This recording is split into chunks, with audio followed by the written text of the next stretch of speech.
Want to know one of the most misunderstood secrets about what truly turns women on?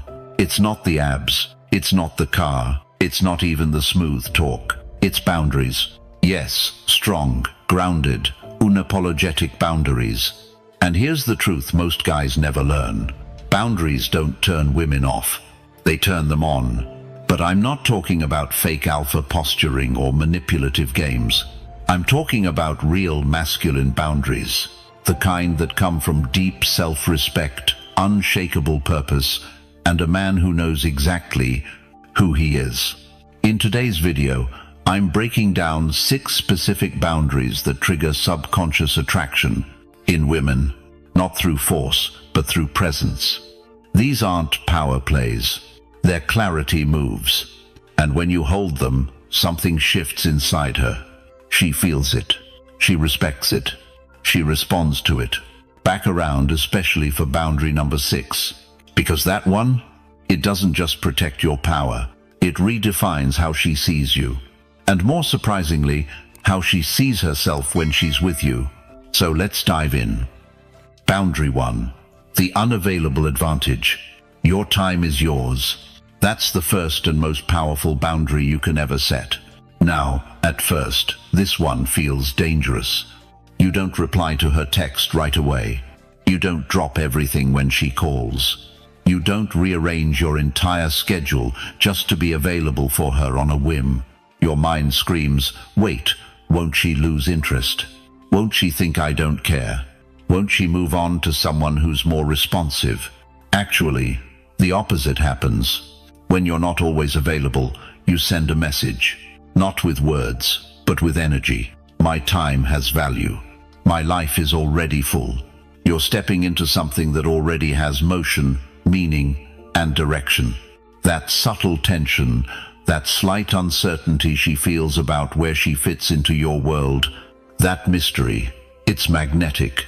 Because constant availability screams one thing: I've got nothing else going on. Scarcity creates value. It always has. And when a man becomes rare, he becomes irresistible. You don't chase her.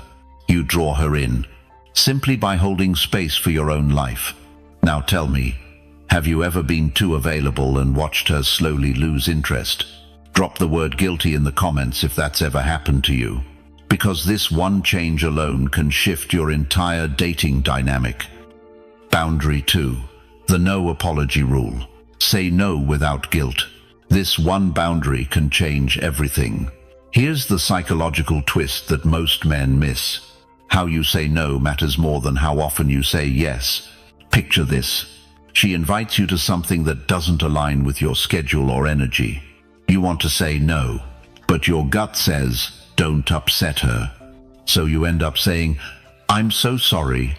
I just have this one thing, and maybe I can move at it, but I'll try.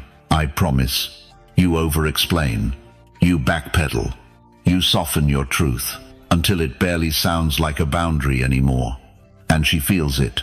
Now compare that to this. Hey, I won't be able to make it, but I hope it's great. Let's catch up later this week. Polite, clear, confident. That's attractive. You didn't fidget. You didn't apologize for existing. You didn't ask for permission. You just owned your time.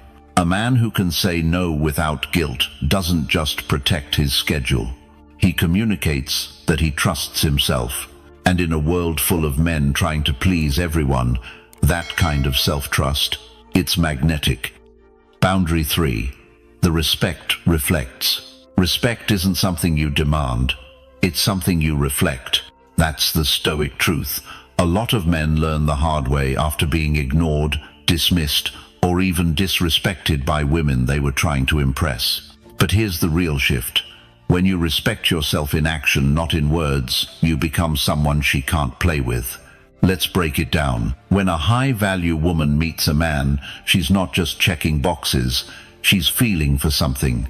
Call it gravity, call it structure. What she's really looking for is how solid you are, whether your boundaries are real or just something you talk about after a few drinks.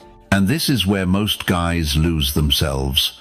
They think respect is about being nice, about avoiding conflict, about giving her space while quietly hoping she'll come around. Wrong. Respect begins with you. If you don't hold it for yourself, she won't hold it for you. Let me show you how this plays out. Take Mark, 54, a marketing consultant from Denver. He started seeing Jessica, 48, a smart, confident woman who had been single for a while. Early on, she would cancel plans last minute, not rudely, but casually. Once, she even rescheduled dinner because her dog seemed moody. Mark didn't get angry. He didn't argue. But the next time she texted to hang out, he replied simply, "Only if it's a confirmed night. My time matters too." That was it. No drama, no sarcasm, just a clear mirror. Jessica showed up on time that week and kept showing up consistently after that. Mark didn't need to lecture her. He didn't need to explain what respect means. He just lived it. This is the Stoic approach. Waste no more time arguing what a good man should be. Be one. Marcus Aurelius said it centuries ago, and it hits harder today than ever. Here's another example. Derek, 58, a retired Navy officer, was dating Erin, 50, an executive in finance, smart, assertive, sharp tongue. At a small dinner party, she playfully teased Derek about his old-fashioned style, mocking his blazer in front of friends. He didn't laugh. He didn't challenge her either. Later, when they were alone, he told her, "You're free to joke however you like, but I don't stay close to people who try to chip away at me in public.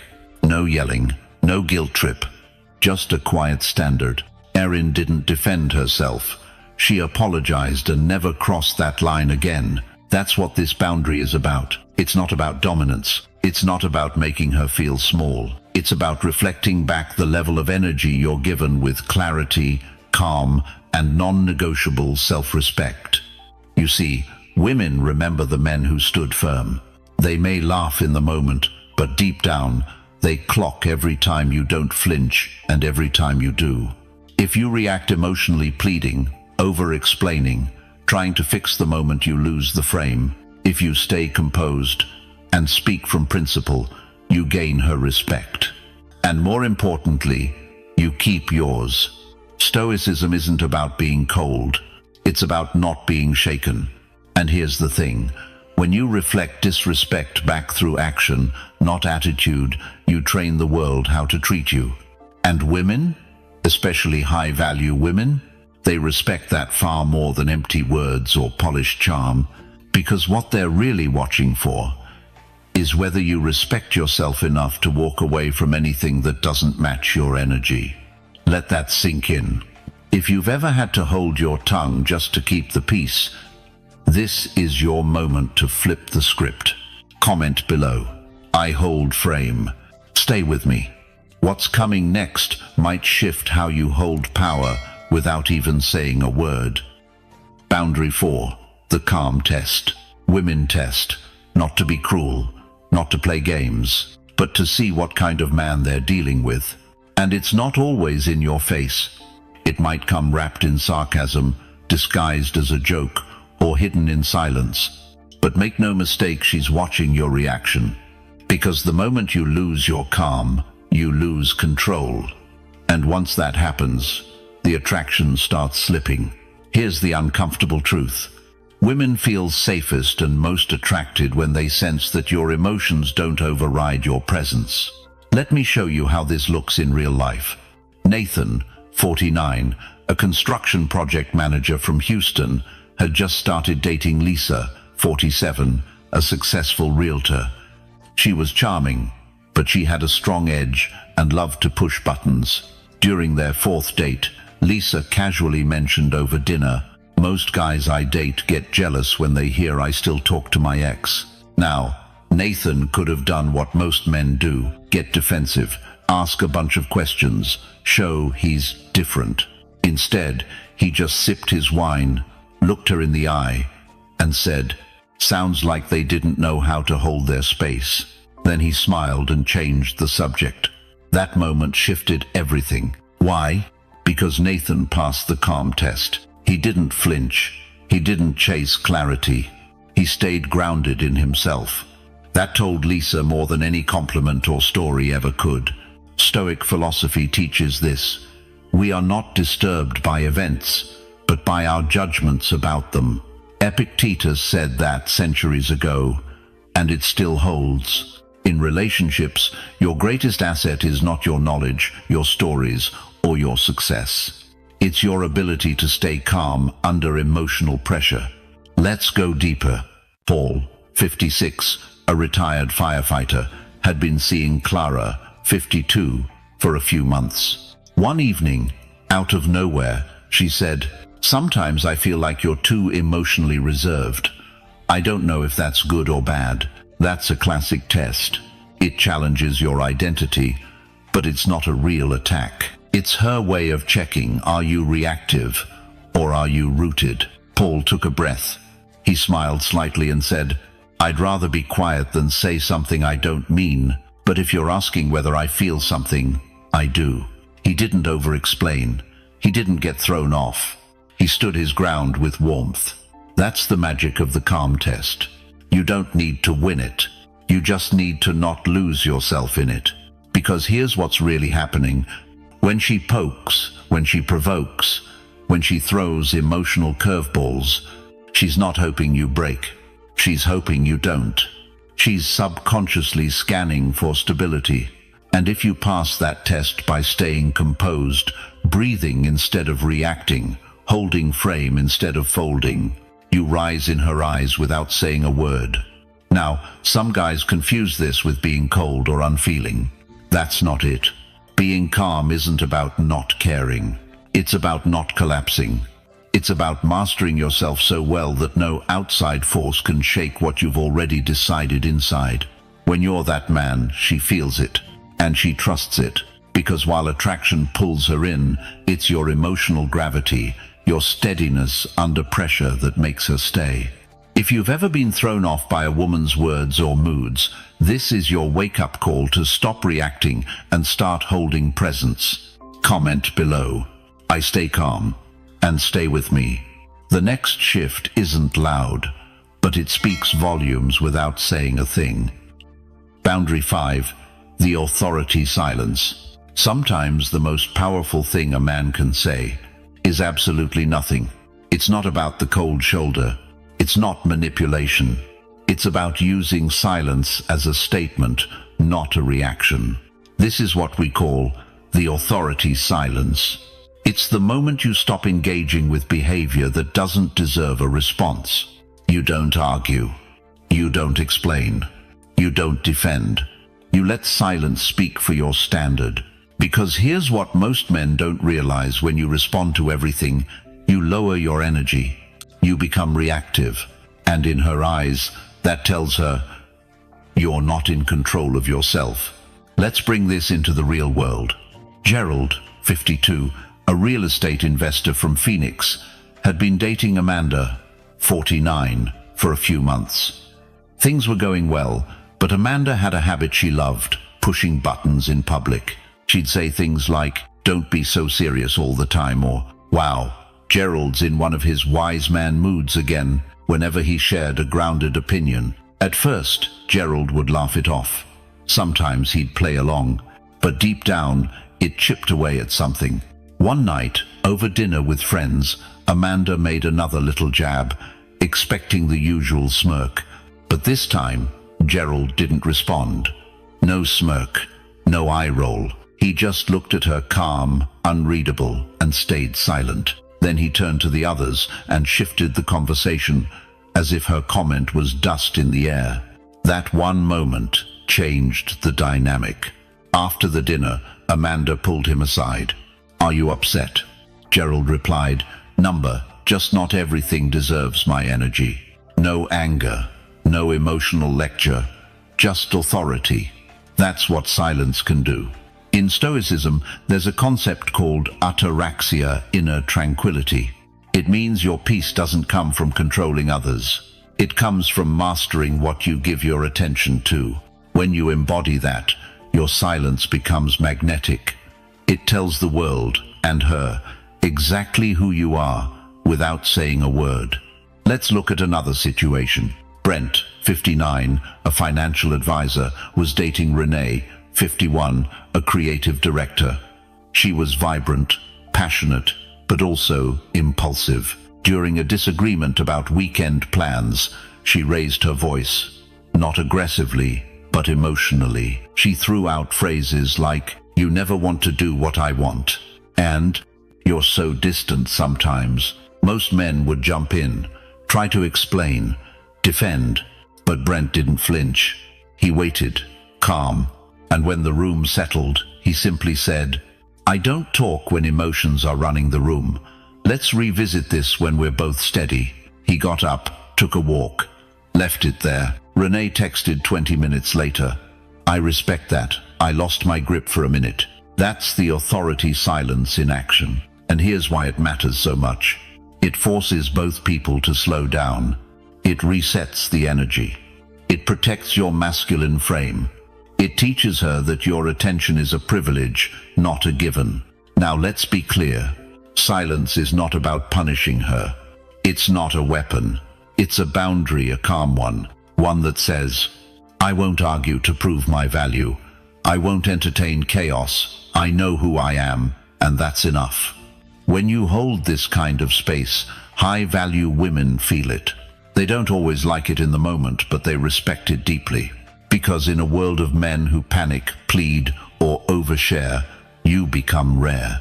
And in attraction, rarity is power. If you've ever felt like your words were falling on deaf ears, it might be time to stop talking and start standing. Comment below. I protect peace. And what's next? Let's just say, it's the kind of boundary she feels before you even open your mouth. Boundary 6. The mission first code. There's one rule that separates grounded men from the ones who get lost in someone else's world. Your mission comes first. Always. A lot of guys think this sounds selfish, but it's the opposite. When a man puts his mission first, he becomes the kind of man a high-value woman respects, desires, and follows. Let's break this down. When you start shifting your schedule, abandoning your goals, or reshaping your path to make her happy, what you're really saying is, "My purpose is flexible. My identity is negotiable." That doesn't create desire. That creates emotional instability and, over time, resentment. Now let's see how this plays out in real life. Marcus, 47, owns a custom woodworking business in Denver. He's built it from scratch over 20 years. He met Dana, 46, an interior designer, and things clicked fast. After a few weeks of dating, Dana started suggesting Marcus should ease up on weekend projects. "Why don't you take more time off?" she asked. "You work too much. It's okay to relax." Now, Marcus enjoys downtime, but his weekends in the shop, that's where his purpose lives. That's when he's in flow. So instead of arguing, he calmly said, "I get it, but this work isn't just business for me. It's who I am. It's how I build." He didn't flinch. He didn't apologize. And he didn't reschedule his life around her comfort. Guess what happened? Dana didn't walk away. She leaned in. She started asking questions. She started respecting his craft even more. Why? Because he showed her that his life wasn't up for debate. There's a deep Stoic truth in this. A man without a mission is a leaf in the wind. But a man with a mission is a mountain. He doesn't move for comfort. He becomes the thing others lean on. Let's take another example. Thomas, 58, works in logistics. He's been running marathons for the last 15 years. It's part of his discipline, his clarity, his self-regulation. He started seeing Angela, 50, who was charming, spontaneous, and fun, but also chaotic. She loved late nights, last-minute road trips, just go with the vibe weekends. At first, Thomas tried to keep up. He'd skip training, miss runs, sleep in, and within a few weeks, his clarity slipped, his energy dropped. Angela noticed. "You're not yourself anymore," she said. And Thomas realized he'd abandoned his code, so he recentered. He set the tone. I care about you, but I've worked too hard to let go of the structure that keeps me sharp. This is non-negotiable. Angela's reaction? She didn't love it, but she respected it. Because the moment he put the mission back on top, his energy shifted again. He stopped bending and started leading. This is the mission-first code. It doesn't mean you ignore her. It means you don't betray yourself for temporary approval. It means your work, your goals, your health, your brotherhood, your inner growth, they are not optional. They are core. Because if a woman feels like she can pull you off purpose, she loses trust in your ability to lead. And leadership, internal leadership, is what she craves deep down. When you show her that your life isn't just orbiting around her presence, she's either going to rise and meet you there or fall away. Either way, you win. You win your peace. You win your structure. You win your masculine integrity. And most of all, you stop becoming that man who says, I used to be focused before I met her. Let that never be you. If you've ever put someone else's comfort ahead of your calling, it's not too late to realign. Comment below. I lead with purpose. And if this boundary shook something loose in you, wait till the next one. It's not loud, but it changes how every woman perceives you instantly. Boundary 7. The no fixing rule. Here's a hard truth. You are not her therapist. You are not her savior. And you're definitely not her emotional janitor. One of the most draining mistakes strong men make is falling into the trap of fixing women, trying to solve her problems, trying to regulate her moods, trying to take responsibility for her chaos. But here's the Stoic boundary that will save you. You do not fix her. You support her when it aligns with your integrity, yes, but you never lose yourself trying to patch up someone else's life. Let's break this down. Meet Thomas, 57, a successful chiropractor, kind-hearted, grounded, but a classic rescuer. He started seeing Clarissa, 49, a beautiful, witty woman with a storm of emotional baggage. She was still bitter about her ex, still dealing with a toxic relationship with her daughter, still bouncing between career indecision and financial instability. Thomas, he went full white knight. He gave advice, bought her a new laptop, helped her draft business plans she never followed through on. And each time she cried, he felt responsible for soothing her. But here's what happened. Clarissa started to expect him to fix things, and she lost respect for him in the process. Why? Because the moment you become a fixer, you lose polarity. You become her emotional assistant, not her romantic partner. And no high-value woman stays attracted to her assistant. This doesn't mean you become cold or unavailable. It means you understand where your responsibility ends. Stoicism teaches this beautifully. Marcus Aurelius wrote, "Be tolerant with others, strict with yourself." He didn't say be responsible for others. He said be tolerant, observe, accept, and maintain your own balance. That's the no-fixing rule in action. Let's take another case. Robert, 48, a seasoned sales executive, started dating Elise, 46. She had been through a rough divorce. There were trust issues, mood swings, occasional outbursts. But Robert did something different. He didn't try to heal her. He didn't try to coach her. He simply held space. When she vented about her ex, he listened. When she asked for advice, he asked, "Do you want me to fix this or just hear you out?" That one question alone flipped the dynamic. Because Elise realized this was a man who respected himself enough not to carry someone else's emotional burden, and that made her respect him even more. Men, here's what you need to remember. Women do not want a man who tries to solve them. They want a man who stands strong beside them while they solve themselves. The fixing instinct is rooted in ego, not love. It says, she's broken, I must save her. But high-value masculinity says, she's capable. I'll witness, not rescue. Your boundary is not cruelty, it's clarity. Now, I get it, many of you have big hearts. You see someone in pain, and it's second nature to jump in and offer solutions. But a Stoic man asks himself, is this my storm to calm, or hers to navigate? The answer defines your peace. When you set the no-fixing rule, something powerful happens. You attract women who take ownership of their emotions. You stop enabling cycles of drama. And you become the man whose presence alone brings calm, because you're not trying to do, you're simply being. So what does this boundary look like in practice? You don't rush to give advice unless it's requested. You don't make her moods your mission. You don't insert yourself where you weren't invited. Instead, you listen with presence. You observe with patience. And you speak only when it adds clarity, not control. This shift is subtle, but magnetic, because when you stop fixing, you start respecting. And in return, you're respected, not as her therapist, but as her equal, not as her repairman, but as her rock. And here's the thing, the strongest relationships aren't built on rescue, they're built on resilience. Two whole people, two stable lives, not one man exhausted from holding it all together.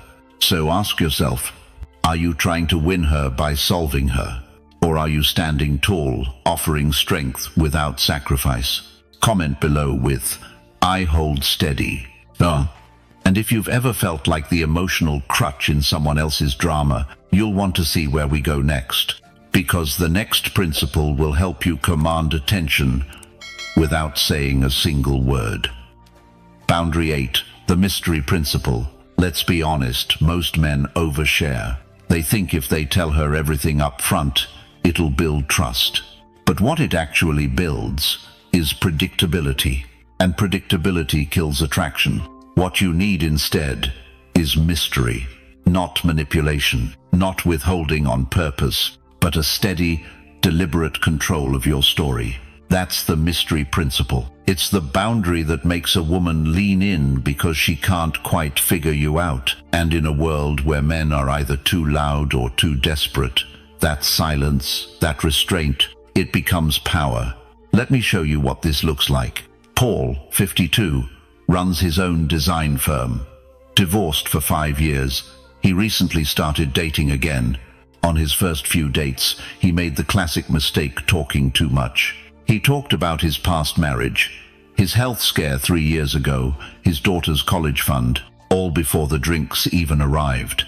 He thought, I'm just being open.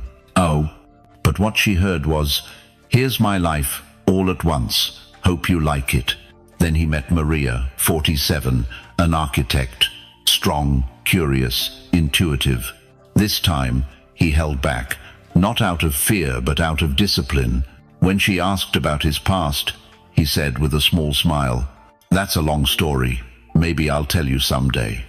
When she asked what made him happiest in life, he paused and said, I'm still figuring that out.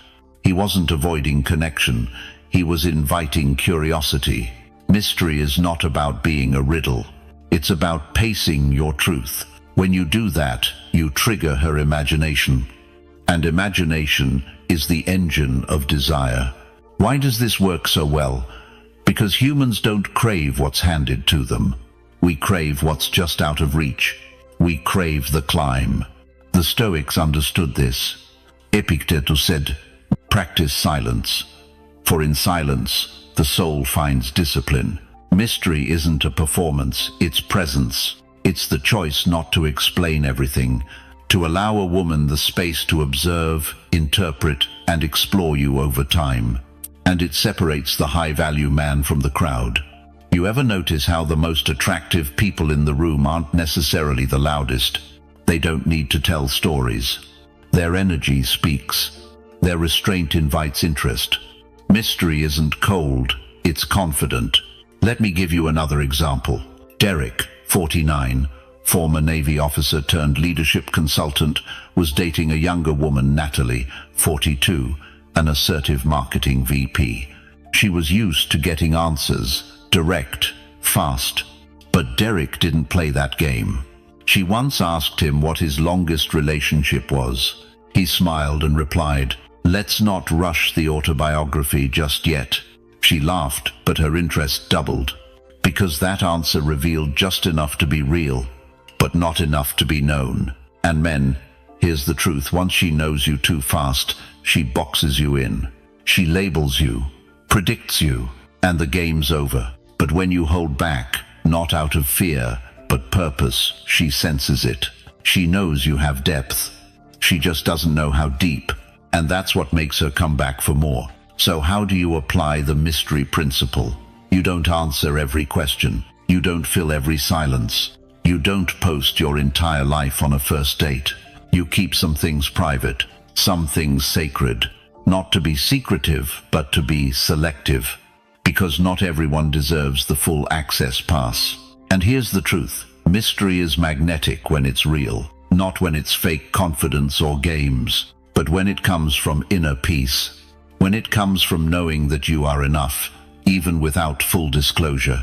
Now pause and ask yourself, are you the kind of man who lets a woman earn the deeper layers of you? Or are you the man who puts all his cards on the table by the second glass of wine? If you want her to invest, give her a reason. Give her the feeling that there's more to you, and that she hasn't even scratched the surface. Because when you do that, she won't just listen, she'll lean in.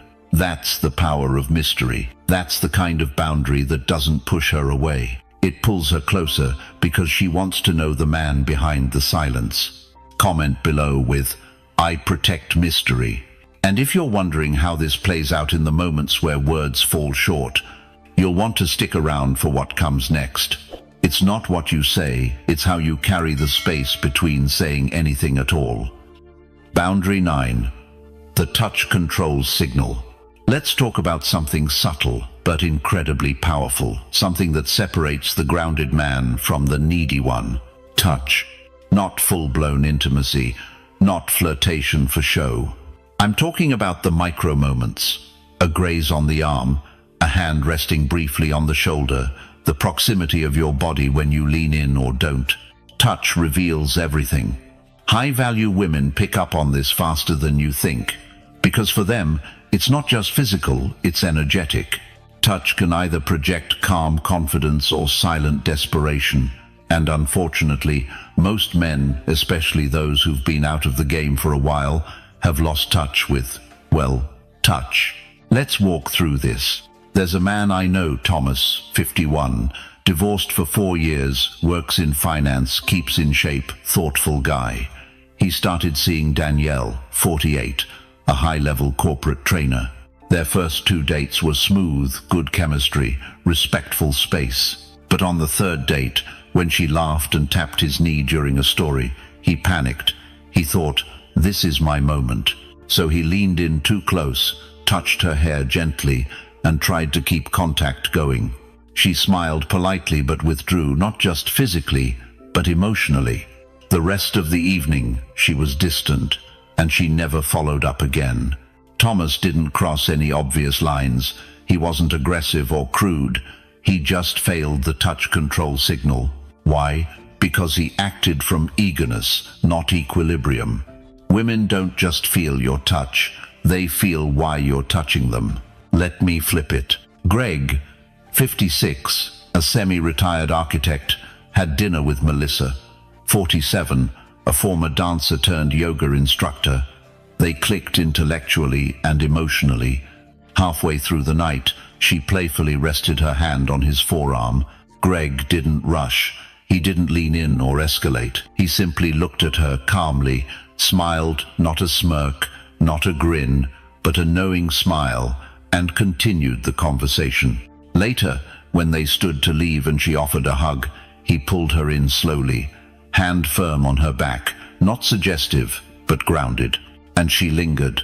A woman senses whether a man is grounded in his own energy or if he's reaching for hers to stabilize himself. That's where Stoicism comes in. The Stoic doesn't flinch under stimulus. He observes, he chooses, he leads. Epictetus said, "No man is free who is not master of himself." That includes mastering your hand, your reflex, your impulse to reach out just to feel okay. The touch control signal is a form of non-verbal leadership. You're telling her, without a single word. I don't need anything from you, but I choose to connect when it feels right. And sometimes, the most powerful touch is no touch at all. Let's say she gets playful and nudges you. You don't jump. You don't chase. You smile. Let the moment hang in the air.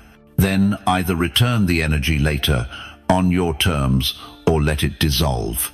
She'll notice. Because you're not reacting. You're choosing. That's the signal. That's the standard. And it's rare. The average man thinks, she touched me, she wants more. The wise man thinks, she touched me, she's watching how I respond. Big difference. This boundary says, I am not governed by your warmth. I am not chasing your green light. I am the source of my own pace, and you are welcome to meet me there. Women crave this kind of polarity. It signals maturity, discipline, power. So here's the mindset shift. You don't touch because the moment's hot. You touch because you own the moment. And when you do that, you flip the entire dynamic. If you've ever felt like you pushed too fast or hesitated out of fear, this boundary is for you. Let her feel your stillness before she ever feels your hand. Comment below. I move with intent. And the next idea coming up, let's just say if you've ever wondered how to make her lean in before you even speak, you'll want to keep watching. Boundary 10. The look that ends the game.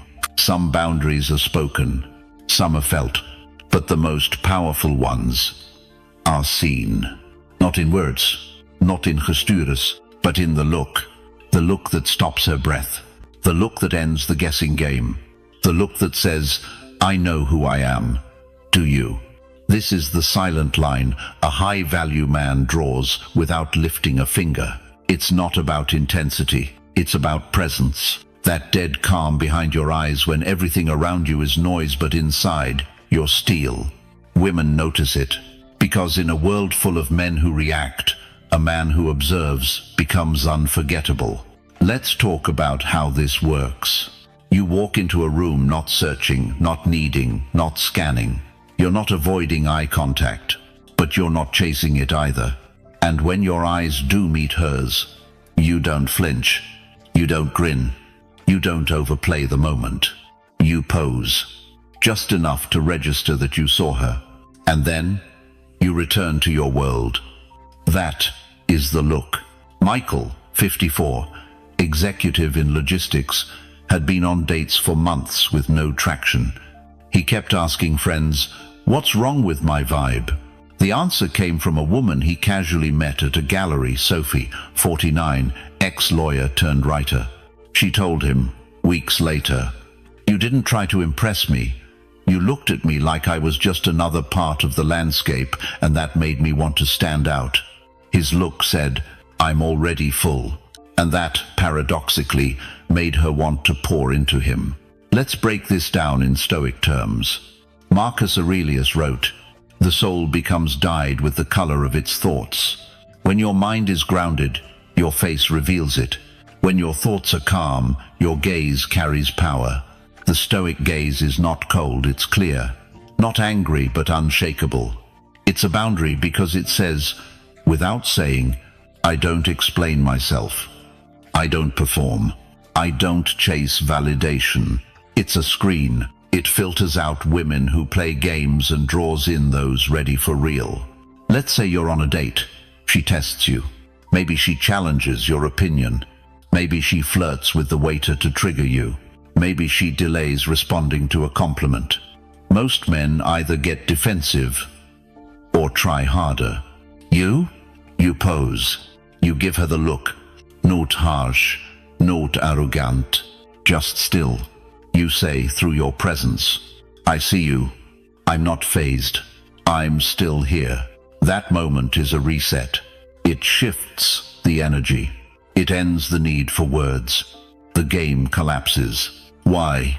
Because most women are waiting for a man who doesn't play. She's tested dozens of men, and she's tired. When you give her that look, and mean it, you're saying, you're beautiful, you're bold, but I am not for entertainment. I am not your project. I am your mirror. And that That ends the game. You've just put down a boundary that doesn't require follow-up. So the next time you lock eyes, don't look to impress, look to measure. Then let her feel the weight of a man who's already chosen himself. Because when you've built that presence, she'll remember your gaze long after the night ends. And she won't be looking for the next thrill.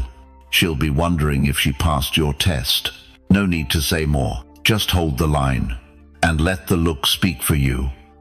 If any of this has made you pause, if something deep down said, "This is what I've been missing," then it's time to stop watching from the sidelines.